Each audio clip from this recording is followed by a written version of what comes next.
नमस्कार। रउआ देख रहल बानी नारायणी न्यूज। रउआ साथे हम बानी संदीप त्रिपाठी। दिवाली आ छठ के पर्व मनावे लोग परदेश से आपन गांव आ रहल बा।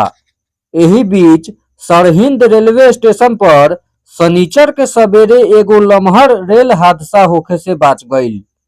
सरहिंद रेलवे स्टेशन पर अमृतसर सहरसा गरीब रथ एक्सप्रेस के एगो कोच में शॉर्ट सर्किट से आग लग गईल। ई घटना सबेरे 7:30 बजे के बतावल जा रहल बा। कोच से जैसे ही धुआं उठल देखल गईल त ट्रेन रोक के यात्री लोगन के दूसरा कोच में बैठा दिहल गईल। ई घटना में बिहार के छपरा जिला के सदवाही के रहे वाली जीरा देवी झुलस गईली। उनकर गंभीर हालत देख राजपुरा के एक निजी अस्पताल में रेफर कई दिहल गईल।